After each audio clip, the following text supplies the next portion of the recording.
성경 말씀은 시편 136편입니다. 136편 1절로 9절입니다. 시편 136편 1절로 9절 같이 읽어보겠습니다. 여호와께 감사하라. 그는 선하시며 그 인자하심이 영원하미로다. 신들 중에 뛰어난 하나님께 감사하라. 그 인자하심이 영원하미로다. 주들 중에 뛰어난 주께 감사하라. 그 인자하심이 영원하미로다. 홀로 큰 기이한 일들을 행하시는 이에게 감사하라. 그 인자하심이 영원하미로다. 지혜로 하늘을 지으신 이에게 감사하라. 그 인자하심이 영원하미로다. 땅을 물 위에 펴신 이에게 감사하라. 그 인자하심이 영원하미로다. 큰 빛들을 지으신 이에게 감사하라. 그 인자하심이 영원하미로다. 해로 낮을 주관하게 하신 이에게 감사하라. 그 인자하심이 영원하미로다. 달과 별들로 밤을 주관하게 하신 이에게 감사하라. 그 인자하심이 영원하미로다. 우리가 정상적인 예배를 드리고 있다면 오늘은 추수감사 주일로 지키는 날이 될 겁니다. 한 해 동안 우리의 삶을 돌아보면서 하나님께 감사하는 그런 귀한 날이죠. 그리고 우리가 한 몸인 것을 확인하는 성찬예식도 할 것이고, 주 예수를 구주로 고백하는 사람들에게 세례도 베풀었을 겁니다.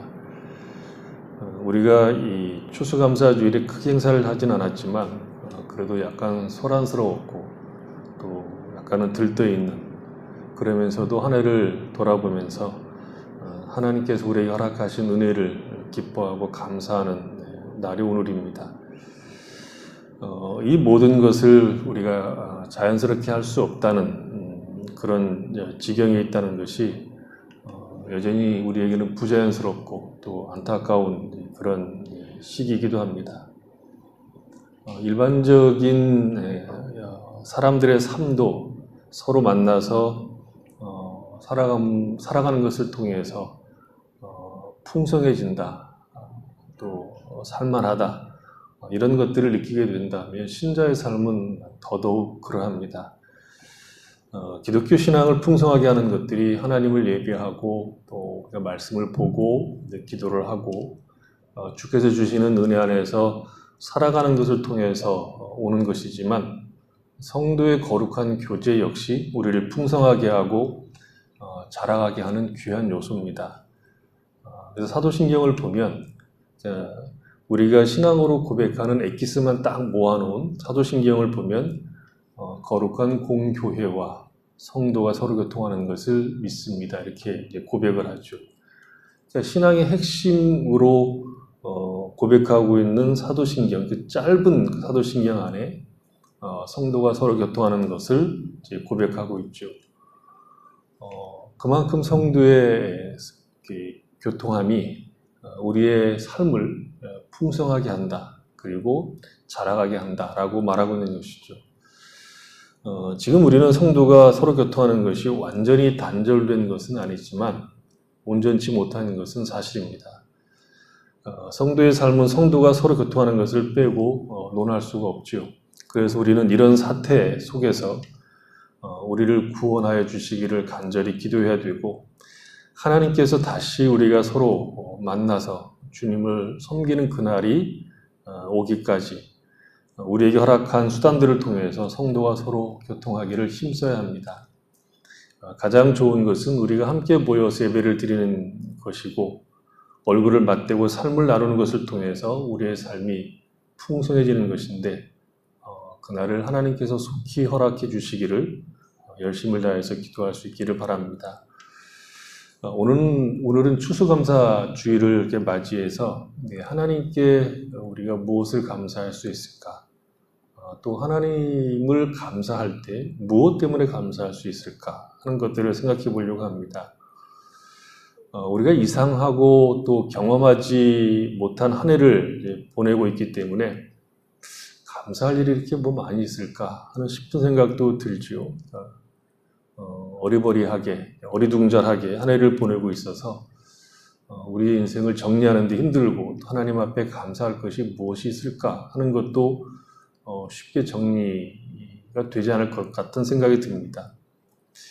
뭐 다른 거 다 빼놓고 어떻게 보면 이렇게 우리가 무탈하게 있다, 무탈하게 지내고 있다 하는 것 하나만 가지고도 감사할 수 있지 않나 싶은 생각이 들 때도 있습니다. 신자의 삶의 특징을 얘기할 때 감사와 찬양이라고 얘기할 수 있습니다. 신자는 언제나 감사하고 언제나 찬양하는 사람이다 라고 정의할 수 있습니다. 신앙이 좋다는 것은 신중하지만 감사가 있고 찬양이 있는 것이지 우울하거나 시종진지하기만 한 것이 결코 아니라는 것이죠. 성경 역사 가운데, 그러니까 기독교 역사 가운데 기독교 신앙을 가지고 사는 것이 불투명한 미래, 그리고 현재도 예수를 믿기 때문에 힘들고 어려움을 겪어야 되는 시기가 있다고 하면 사도행전이 가장 심한 시기였다고 볼 수 있습니다. 예수를 믿는 사람도 별로 없었을 뿐만 아니라 예수를 믿어도 조롱을 당하기도 했죠. 죽은 자의 부활을 전한다는 것이 지금도 어려웠고 그때도 몹시 어려웠다는 것이죠.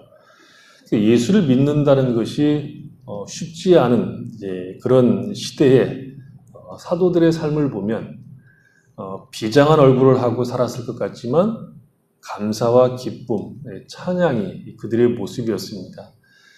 그러니까 빛깔로 얘기하면 회색빛이 아니라 핑크빛과 같이 밝은 색이 사도행전 당시 기독교 신자들의 모습이었다 이렇게 얘기할 수 있습니다. 사도행전 5장 40절을 보면 그들이 옳게 여겨 사도들을 불러들여 채찍질하며 예수 이름으로 말하는 것을 금하고 놓으니 사도들은 그 이름을 위하여 능력받는 일에 합당한 자로 여기심을 기뻐하면서 공회 앞을 떠났다 이렇게 되어 있습니다. 예루살렘 공회가 사도들을 불러다가 채찍질하고 예수 이름으로 말하지 말라고 공갈 협박을 하고 놓아주었습니다. 그러니까 성전에 있었던 안진뱅이를 고쳐주고 난 다음에 사도들에게 주목했고 그래서 사도들을 불러다가 이런 공갈 협박을 하고 놓아주는 것이죠. 근데 사도들은 예수의 이름을 위해서 능력받는 일에 자신들이 거기 끼어 있다 하는 사실로 인해서 기뻐했다 이렇게 얘기하고 있습니다. 예루살렘 공의회의 이 공갈 협박은 정치적인 문제가 아니라 종교적인 것이기 때문에 아주 매우 심각한 그런 상황이었지만 사도들은 오히려 기뻐했다라고 얘기하고 있습니다.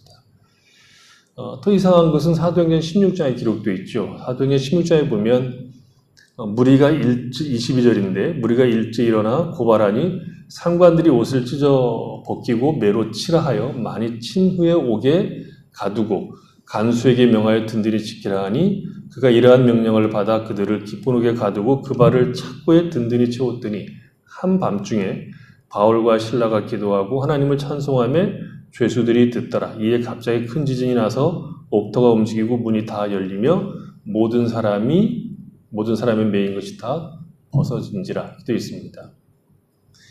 사도 바울이 빌립보에 가서 복음을 전하게 된 것은 사도 바울의 뜻이 아니었습니다. 사도 바울은 빌립보에 가서 복음을 전하려고 계획하지 않았고 사도 바울은 아시아에서 계속 복음을 전하려고 했는데 성령께서 아시아에서 복음 전하는 것을 막고 빌립보, 유럽으로 건너가서 복음을 전하게 한 것이죠. 우리 생각에 성령께서 아시아에서 복음 전하는 것을 막고 유럽인 빌립보에 가서 복음을 전하게 했다고 하면 일이 잘 풀려야 되는데 오히려 꼬인 겁니다. 점을 잘 쳐서 주인에게 많은 이익을 주고 있던 여종을 바울이 고쳐 주었더니 여종의 주인이 선동을 해서 바울과 실라를 잡아다가 실컷 때리고 감옥에 가둔 것이죠.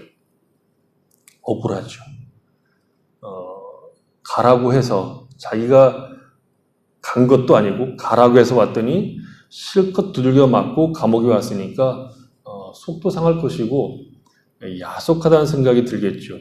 순종의 대가가 겨우 이것더냐 할 수 있는 상황인데 사도 바울과 신라는 한밤중에 기도하고 하나님을 찬양했다고 말합니다. 그것도 둘이서 소곤소곤거린 것도 아니고 감방에 있는 죄수들이 다 듣게 기도하고 찬양한 것이죠. 기도했다는 건 이해가 갑니다. 기도했다는 건 충분히 이해가 가죠. 왜 이러십니까? 내가 순종해서 왔는데 왜 이렇게 우리를 이렇게 감옥에 가둔다든지 그렇게 항변할 수 있죠. 근데 큰 소리로 하나님을 찬양하는 것은 이해가 좀 안 됩니다. 가장 억울한 상황, 이유 없이 선동에 의해서 맞고 갇힌 상황. 거기서 사도 바울과 신라는 하나님을 찬송했다고 말하고 있죠. 찬송할 수 없는 분위기에 가장 억울하게 생각할 수 있는 때에 찬송을 한 겁니다. 한 번만 그런 것이 아니라 사도 바울 서신을 비롯해서 신약 성경의 분위기를 쭉 우리가 이렇게 보면 예수를 믿고 사는 것이 무슨 비장한 어떤 각오를 가지고 있어야 되지만 그런 것들로 칠해져 있는 것이 아니라 신약 전체의 분위기는 기쁨과 감사라는 것을 놓쳐서는 안 됩니다. 사도 바울은 신자들의 삶을 항상 기뻐해라 이렇게 얘기하고 있죠. 그것은 본인 자신이 그랬다는 것을 우리에게 가르쳐 주죠. 그러니까 말하자면 신약에서 신자의 삶의 가장 중요한 특징을 얘기할 때는 찬양과 감사입니다. 심지어 사도 바울은 뭐라고 얘기하느냐면 환난 중에도 즐거워하라고 얘기하죠. 그래서 초대교회 신자들의 인상은 웃는 상입니다. 아주 밝은 상이죠. 지금 우리가 예수를 믿고 사는 것과 사도 바울 당시에 사람들이 예수를 믿고 사는 그 삶의 고단함, 어려움을 비교해 보면 그때가 훨씬 더 어려웠을 겁니다. 물론 어려움이 주관적이긴 하지만 객관적으로 비교해 보면 사도 바울 당시 예수를 믿는 사람들의 삶이 훨씬 더 어려웠을 겁니다. 수도 작았고 여러 가지 면에서 활동이 제한됐기 때문에 어려웠을 겁니다.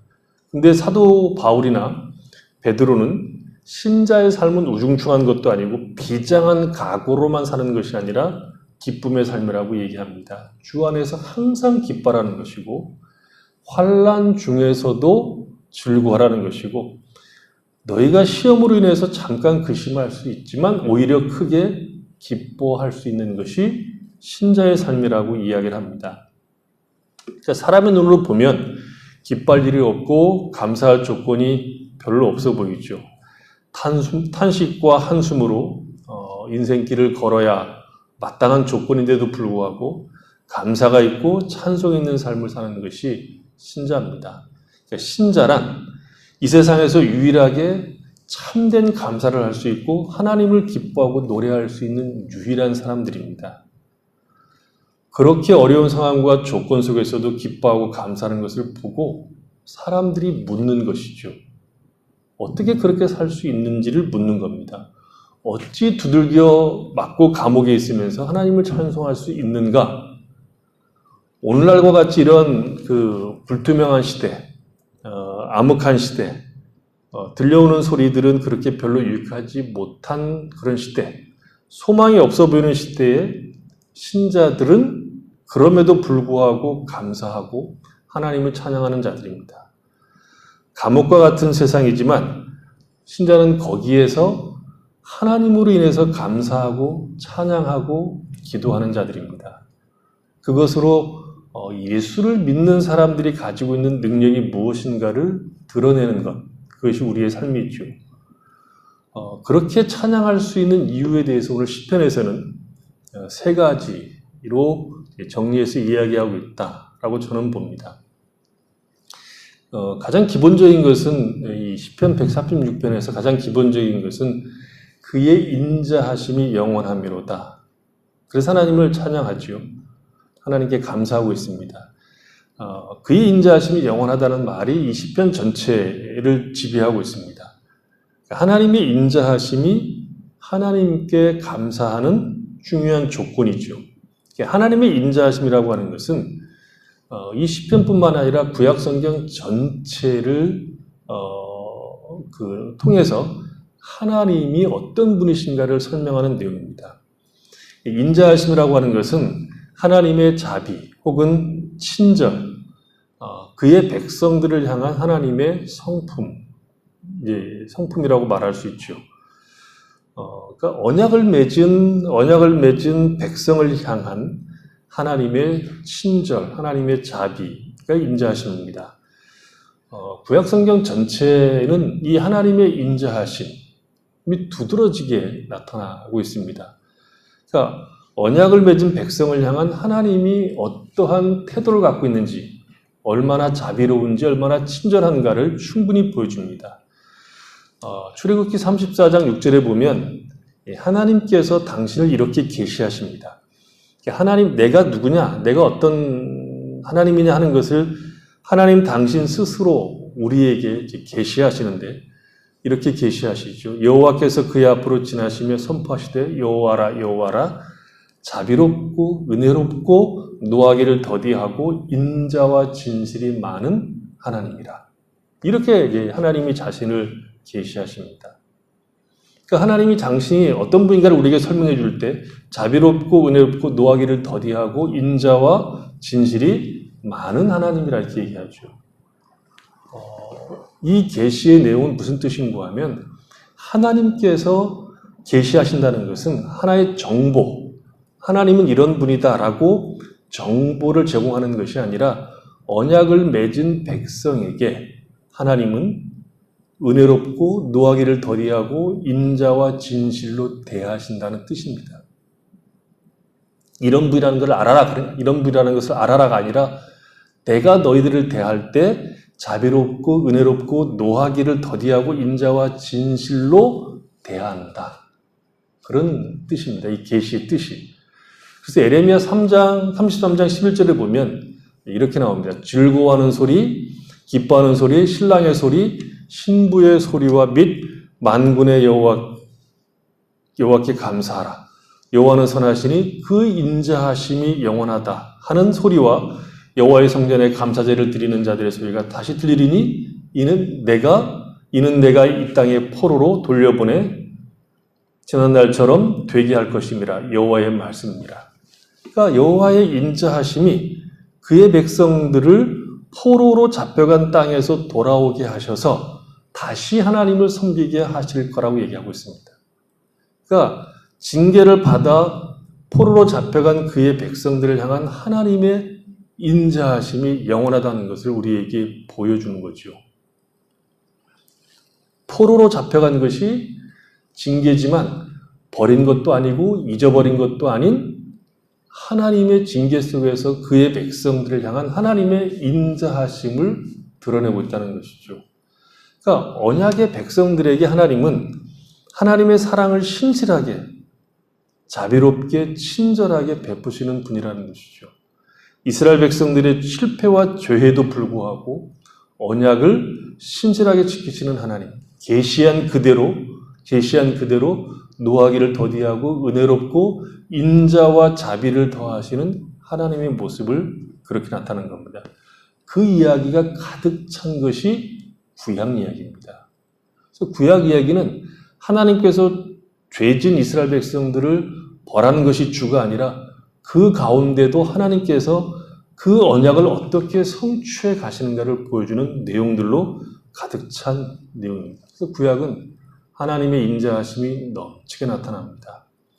그 인자하신 하나님이 어떤 하나님이냐라고 할 때 시편은 세 가지로 나눠서 얘기한다는 거죠. 시편은 1절부터 3절에서는 하나님의 선하심, 신들 중에 뛰어난 하나님, 주들 중에 뛰어난 주님, 이렇게 이제 하나님을 이야기하고 있죠.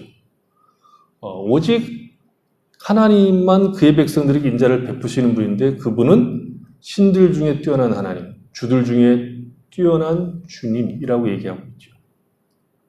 이것을 다르게 표현하면 시편 기자는 자신이 하나님을 알고 있다는 거죠. 하나님이 어떤 분인가를 나는 알고 있다. 그것으로 이 시편 기자는 충분히 하나님께 감사하다고 말하는 겁니다. 왜냐하면 내가 하나님을 안다는 것은 하나님이 나를 안다는 것입니다. 하나님이 이런 분이다라고 하는 것을 내가 고백하는 것은 하나님이 먼저 나를 알기 때문입니다. 하나님이 나에게 당신을 계시하여 주시지 않았다면 우리는 하나님을 알 수가 없습니다.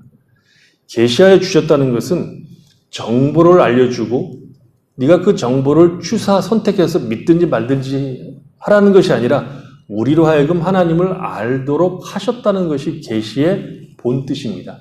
하나님이 우리에게 계시하신다라고 하는 것은 우리가 그 하나님을 알게 하는 것이고 믿게 하는 겁니다. 그래서 내가 하나님을 안다는 것은 먼저 하나님이 나를 아신 겁니다. 그런 내가 하나님을 생각할 수 있는 것, 그리고 내가 그 하나님이 어떤 분이라고 고백하는 것 자체로 이 시인은 감사한 겁니다. 우리가 이 하나님을 아는 것, 내가 하나님이 어떤 분인가를 알고 고백하는 것 때문에 우리의 마음이 넉넉해집니까?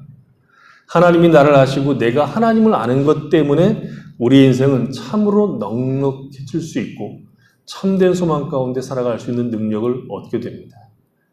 하나님이 우리를 당신의 손바닥에 이름을 새김으로 말미암아 우리가 하나님께서 어떤 인자하심으로 우리에게 찾아오셨는가를 알게 되어 감사하게 되는 거죠.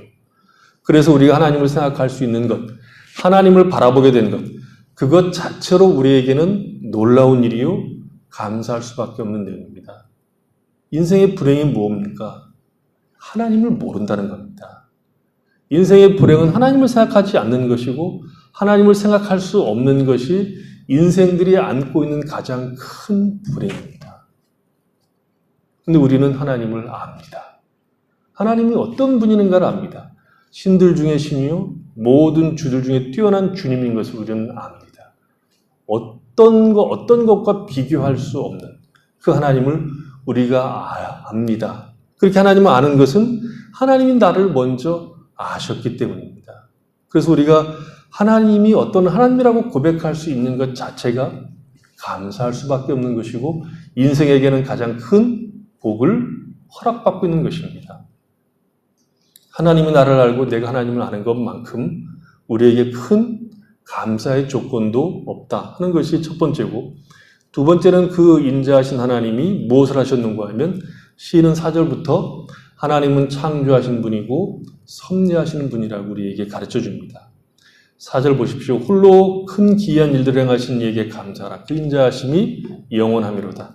지혜로 하늘을 지으신 이에게 감사하라. 그 인자하심이 영원하미로다. 땅을 물 위에 펴신 이에게 감사하라. 그 인자하심이 영원하미로다. 큰 빛들을 지으신 이에게 감사하라. 그 인자하심이 영원하미로다. 해로 낮을 주관케 하신 이에게 감사하라. 그 인자하심이 영원하미로다.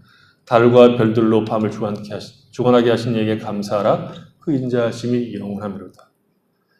하나님이 창조하셨다. 그리고 그 창조하신 하나님의 세계, 창조하신 세계를 하나님이 통치하신다, 섭리하신다는 거죠. 섭리하는 것 때문에 시인은 감사하고 있는 거죠.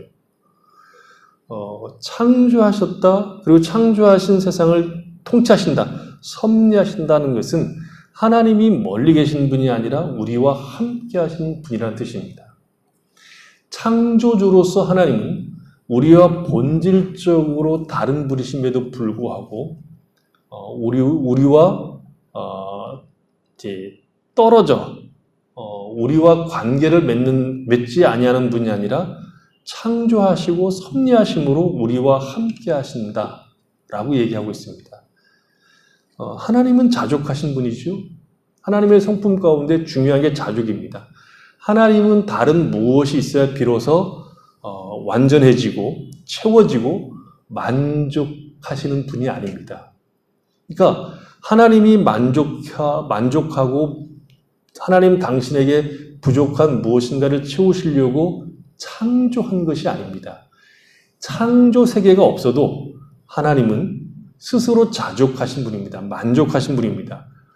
그 하나님이 기쁘신 뜻을 따라서 창조하셨고 우리를 지으셨고 창조한 모든 것들을 섭리하신다는 것은 하나님이 멀리 계신 분이 아니라 우리와 관계를 맺고 우리와 함께 하시는 분이다. 그런 뜻입니다.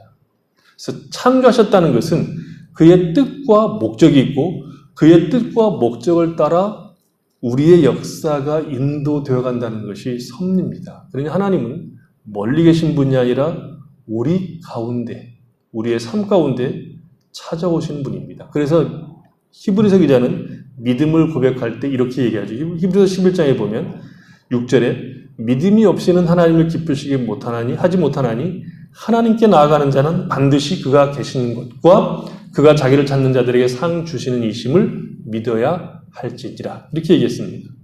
믿음이란 하나님이 계시는 것을 믿는 겁니다.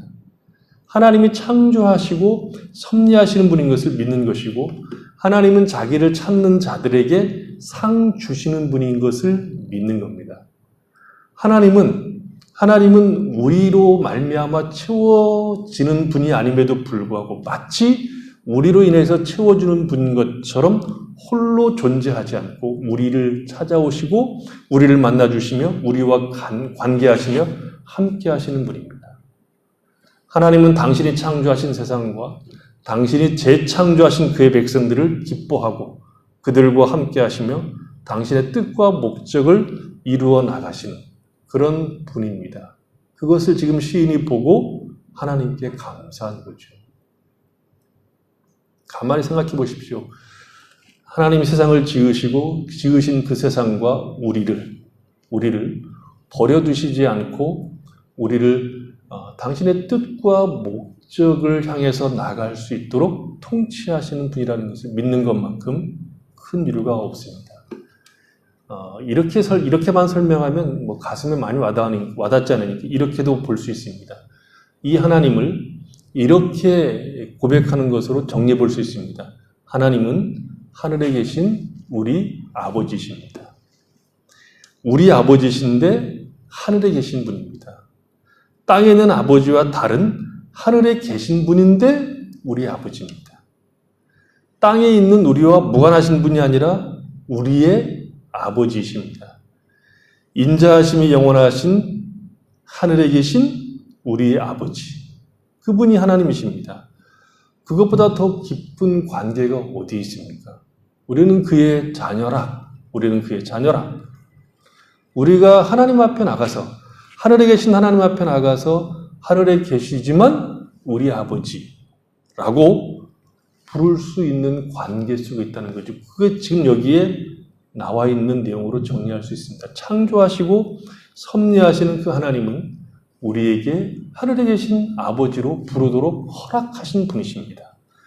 우리가 이 모든 사실을 믿음으로 끌어안고 하늘에 계신 우리 아버지라고 부르게 될 때 우리는 아무 걱정과 근심을 할 수 없게 됐다는 것을 알게 됩니다. 많은 걱정과 근심이 있을지라도 하나님 앞에 나와서 하늘에 계신 우리 아버지라고 부를 때 우리는 위로를 받을 수 있고 평강을 맛보게 될 겁니다. 우리의 가장 큰 문제는 어딨냐 그러면 내가 얼마나 큰 문제 속에 있는지, 내가 얼마나 큰 난제 속에 있는지, 내가 얼마나 큰 어려움 속에 있는가를 너무 생각하게 됨으로 인해서 우리는 그 문제에서 허우적거리고 나오지 못합니다. 우리는 내가 얼마나 많은 큰 어려움, 얼마나 큰 문제 속에 있는가를 보기 전에 내가 누구 앞에 있는지, 내가 어떤 분의 자녀인지, 하늘에 계신 우리 아버지라고 부를 수 있는 그 하나님 앞에 내가 서 있는 자인 것을 알게 될 때 우리는 우리가 가지고 있는 문제가 점점 작아진다는 것을 알게 될 수 있습니다. 그러니까 하나님이 어떤 분인가를 명확히 알고 그 하나님이 커지면 커질수록 우리는 우리가 안고 있는 문제, 세상에서 우리가 겪고 있는 고통의 문제는 점점 더 작아질 겁니다. 하나님은 어떤 분이십니까? 이 시편 기자처럼 고백할 수 있습니까? 창조하시고 섭리하시는 하늘에 계신 우리 아버지. 그러면 우리는 당연히 그 후렴구로 인자하심이 영원하미로다 라고 노래할 수 있고 감사할 수 있습니다. 세 번째 우리가 볼 수 있는 것은 이 하나님이 구원의 하나님이라는 것이죠. 10절 이하의 시인은 구원의 하나님을 노래하고 있습니다. 10절 이하를 보십시오. 애굽의 장자를 치신 이에게 감사하라. 그 인자하심이 영원하미로다. 이스라엘을 그들 중에서 인도하여 내신 이에게 감사하라. 그 인자하심이 영원하미로다. 강한 손과 펴신 팔로 인도하여 내신 이에게 감사하라. 그 인자하심이 영원하미로다. 홍해를 가르신 이에게 감사하라. 그 인자하심이 영원하미로다. 이스라엘을 그 가운데로 통과하게 하신 이에게 감사하라. 그 인자하심이 영원하미로다. 바로와 그의 군대를 홍해에 엎드려뜨리신 이에게 감사하라. 그 인자하심이 영원하미로다. 그의 백성을 인도하여 광야를 통과하게 하신 이에게 감사하라. 그 인자하심이 영원하미로다. 큰 왕들을 치신 이에게 감사하라. 그 인자하심이 영원하미로다. 유명한 왕들을 죽이신 이에게 감사하라. 그 인자하심이 영원하미로다. 아모리인의 왕 시온을 죽이신 이에게 감사하라. 그 인자하심이 영원하미로다. 바산왕 옥을 죽이신 이에게 감사하라. 그 인자하심이 영원하미로다. 그들의 땅을 기업으로 주신 이에게 감사하라. 그 인자하심이 영원하미로다. 곧 그 종 이스라엘에게 기업으로 주신 이에게 감사하라. 그 인자하심이 영원하미로다. 우리를 비천한 가운데서도 기억해 주신 이에게 감사하라. 그 인자하심이 영원하미로다. 우리를 우리의 대적에게서 건지신 이에게 감사하라. 그 인자하심이 영원하미로다. 모든 육체에게 먹을 것을 주신 이에게 감사하라. 그 인자하심이 영원하미로다. 하늘의 하나님께 감사하라. 그 인자하심이 영원하미로다. 구원의 하나님으로 인해서 하나님을 찬양하는 것이죠. 구원으로 인해서 노래하는 것은 두 가지 내용이 여기 담겨 있습니다. 하나는 구원 그 자체이고 시편으로 말하면 출애굽이라고 얘기할 수 있죠. 그 다음은 약속의 땅에서 살아가게 하신 것으로 이제 구원을 노래하고 있습니다. 그러니까 시인은 먼저 애굽에서 꺼내오신 하나님을 찬양합니다. 애굽에서 나온 것은 이스라엘 백성들의 실력으로 나온 것이 아니죠. 하나님께서 친히 내려가셔서 애굽의 장자를 치시고 크신 팔로 그들을 인도해 내셨습니다. 그러니까 이스라엘 백성들은 자신들의 실력이 아니라 하나님의 역사하심으로 애굽의 종살이에서 벗어날 수 있었습니다. 그리고 약속하신 땅으로 하나님께서 그들을 인도하십니다. 그러니까 이 출애굽에는 두 가지 그림이 그려져 있는 것이죠. 애굽에서 나온 것이 하나가 있고 약속의 땅으로 들어가는 것이 또 하나가 있습니다. 애굽에서 나올 때는 애굽을 치셨고 약속의 땅으로 들어갈 때는 그 길에서 그들을 방해하는 모든 자들을 치시고 노정에 필요한 모든 것들을 공급하심으로 약속의 땅으로 인도하셨습니다. 그러니까 출애굽도 하나님이 친히 하신 것이고 약속의 땅으로 인도하신 것도 하나님께서 하신 일이라고 노래하고 있죠. 출애굽의 궁극적인 목적은 가나안 땅에 들어가는 겁니다. 약속의 땅에 들어가는 것이죠. 약속의 땅에 들어가서 하나님의 법을 따라 하나님을 사랑하고 이웃을 사랑하는 삶을 구현해내는 것이 이제 그래서 인생이 얼마나 복된 것인가를 맛보는 것이 구원의 궁극적인 목적입니다. 그래서 애굽에서 나온 것으로 끝이 아니라 가나안 땅에 들어가서 이제 하나님의 백성답게 사는 것이 구원의 중요한 내용입니다. 그래서 중요한 것이 무엇인가 하면 하나님께서 애굽에서 건진 그의 백성들을 어떠한 방해도 불구하고 약속의 땅에 들어가서 하나님이 주시는 생명과 진리와 복을 누리게 하신다 하는 것입니다. 그래서 구원을 노래한다는 것은 단순히 애굽에서 나왔다는 것이 아니라 이제 하나님께서 주시고자 하는 진정한 복, 곧 약속의 땅에서 하나님과 함께 누리는 생명을 맛보게 되었다는 차원에서 노래하는 겁니다. 신약으로 얘기를 하면 십자가를 통해서 우리가 죄에서 구원받은 것, 그것이 구원의 전체 내용이 아니라 죄에서 건져 이제 거룩과 진리와 생명 가운데 살아가는 진정한 의미에서 인생의 삶을 살게 된 것이 구원이기 때문에 구원은 하나님을 노래하게 하는 영광스러운 사건이라고 말하는 겁니다. 우리가 죄에서 건짐을 받는 것으로 끝이 아니라 이제 그리스도 예수 안에서 생명을 누리고 진리 안에서 살아가는 모든 일을 방해하는 모든 것들을 하나님께서 물리치시고 기어코 우리에게 주시고자 하는 복을 누리게 하는 것, 그것이 신자들에게 허락된 구원이기 때문에 신자는 하나님을 노래할 수밖에 없습니다. 우리가 처한 조건과 상황도 하나님이 주시고자 하는 생명과 복을 방해할 수 없고 또 나라고 하는 쥐레밭, 나라고 하는 존재만큼 큰 쥐레밭이 어디 있습니까? 그 모든 조건과 상황과 나의 연약함에도 불구하고 우리에게 허락된 구원의 복락을 누리는 일에 그 어떤 세력도 방해할 수 없다 하는 것이 구원입니다. 그것을 시편 기자가 왕들을 어떻게 하고 시온 왕을 어떻게 하고 이렇게 다 정리한 것으로 노래하고 있는 것입니다. 우리를 방해할 수 없다는 것이죠. 심지어 내가 가지고 있는 이 지라 같은 성질도 하나님이 주시고자 하는 생명과 복을 누리게 함에 있어서 방해하지 못합니다. 사도 바울이 그래서 이렇게 노래하죠. 로마서 8장에 보면 사도 바울이 그래서 이렇게 노래합니다. 로마서 8장 31절에 보면 그런즉 이에 대하여 우리가 무슨 말을 하리요? 만일 하나님이 우리를 위하시면 누가 우리를 대적하리요? 자기 아들을 아끼지 아니하시고 우리 모든 사람을 위하여 내주신 이가 어찌 그 아들과 함께 모든 것을 우리에게 주시지 아니하겠느냐? 누가 능히 하나님께서 택하신 자들을 고발하리요? 의롭다 하신 이는 하나님이시니 누가 정죄하리요? 죽으실 뿐 아니라 다시 살아나신 이는 그리스도 예수시니 그는 하나님 우편에 계신 자요 우리를 위하여 간구하시는 자시니라. 누가 우리를 그리스도의 사랑에서 끊으리요? 환난이나 곤고나 박해나 기근이나 적신이나 위험이나 칼이랴. 기록된 바 우리가 종일 주를 위하여 죽임을 당하게 되며 도살할 양같이 여김을 받았나이다함과 같으니라. 그러나 이 모든 일에 우리를 사랑하시는 이로 말미암아 우리가 넉넉히 이르니라. 내가 확신하노니 사망이나 생명이나 천사들이나 권세자들이나 현재일이나 장래일이나 능력이나 높음이나 기쁨이나 다른 어떤 피조물이라도 우리를 우리 주 그리스도 예수 안에 있는 하나님의 사랑에서 끊을 수 없으리라. 이것이 구원입니다. 하나님의 사랑에서 끊을 수 있는 것이 없습니다. 어쩌면 우리는 지금 이 상황이 그렇게 크게 많이 감사할 것이 없는 상황인지도 모릅니다. 어떻게 될지, 우리의 삶의 미래가 어떻게 될지, 어떻게 정해질지 불투명하죠. 그런 중에서도 우리를 존재케 하고 존재하는 데 필요한 모든 것들을 허락하여 주신 하나님. 소소하게 우리의 삶을 지켜주시고 우리의 필요를 채워주신 하나님을 우리가 바라보고 찬양하고 감사해야 됩니다. 더 중요한 것은 하나님이 우리를 알고 우리가 하나님을 안다는 겁니다. 창조하시고 섭리하신 하나님, 그 하나님은 하늘에 계신 우리의 아버지이십니다. 우리를 구원하시고 우리가 하나님이 주시는 생명과 복을 누리는 일에 그 어떤 것도 방해할 수 없도록 우리를 지키시고 구원의 길로 인도하시는 구원의 하나님이십니다. 그래서 우리가 지금 어떤 조건과 상황에 있음에도 불구하고 하나님을 노래할 수 있고 감사할 수 있습니다.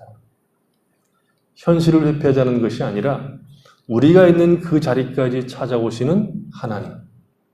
이 상황이 벌도 아니고 우리가 버림받은 것도 아니고 우리가 외면당하는 존재들로 서 있는 것이 아니라 나를 아는 아버지, 우리의 아버지, 그 어떤 것도 복을 주시고자 작정하신 하나님을 방해할 수 없는 이 사실이 오늘을 견디고 오히려 참된 소망 가운데 하나님을 바라보고 찬양할 수 있는 힘을 얻게 됩니다. 하나님이 당신을 뭐라고 계시하셨습니까? 나는 아브라함의 하나님, 이삭의 하나님, 야곱의 하나님이라고 그랬습니다. 구체적이죠. 아브라함과 이삭과 야곱, 그 역사 속에서 하나님께서 그들과 언약을 맺으시고 그 언약을 통해서 그들이 복을 받을 때까지 그들의 인생을 끊임없이 추적하시고 함께 하시고 동행하심으로 결국 주시고자 하는 모든 복을 주심으로 아브라함과 이삭과 야곱이 되게 하신 하나님이 동일하게 우리의 역사 가운데 찾아오셔서 복을 주십니다. 그렇게 우리를 구원하시고 생명과 복으로 채우십니다. 우리는 치열하게 하나님을 바라봐야 됩니다. 하나님이 어떤 분인가를 알아야 합니다. 하나님이 어떤 은혜와 열심과 실력으로 우리를 구원하시는가를 우리가 봐야 합니다. 그럴 때 우리는 언제든지 노래할 수 있습니다. 감사할 수 있고 사도 바울과 같이 감옥에 처박혀 있을지라도 그 하나님을 향해서 찬양할 수 있는 사람들이 되는 겁니다. 이게 신자에 허락된 복이죠. 신자의 삶은 엄중하긴 하지만 그리고 진지하긴 하지만 그러나 기쁨과 감사가 있는 참으로 아름답고 복된 삶이라는 것을 아시고 이 감사 주일에 하나님으로 인하여 감사하고 그 하나님의 구속하신 은혜가 여전히 베풀어주고 있다는 것을 기억하시고 우리도 시편자처럼 하나님의 인자하심이 영원하다고 노래하는 하나님을 향해서 감사하는 그래서 풍성한 신자의 삶을 누리는 성도들이 되시기를 바랍니다. 기도하겠습니다. 하나님 우리 아버지, 우리가 참 어려운 때를 살아가지만 그럼에도 불구하고 우리는 하나님을 향해서 감사할 수 있고 하나님을 찬양할 수 있습니다. 우리가 하나님을 알고 그 하나님을 향해서 하늘에 계신 우리 아버지라고 부르며 하나님은 우리에게 허락한 그 구원의 복락, 생명과 진리를 우리가 마음껏 누릴 때까지 결코 우리를 포기하지 않고 그 열심과 지혜를 다하여 우리에게 생명을 주시고 구원을 주시는 하나님이십니다. 이 하나님을 우리가 붙들게 하시고 이 하나님으로 충만케 하셔서 언제나 감사하며 기뻐하며 즐거워하며 살아갈 수 있도록 은혜를 베풀어 주시옵소서. 신자의 삶이 엄중하지만 감사와 기쁨과 즐거움이 있는 참으로 놀라운 삶인 것을 우리 인생을 통해서 확인하고 누리고 증거하도록 복 내려 주시옵소서. 우리가 맞이하고 있는 상황과 조건들이 참으로 마땅한 것들이 없을지라도 우리가 누구이며 우리를 붙들고 있는 분이 누구인가를 아는 것에서 오는 감사와 찬양과 풍성함을 결코 놓치지 않도록 은혜 베풀어 주시옵소서. 예수님의 이름으로 기도했습니다. 아멘.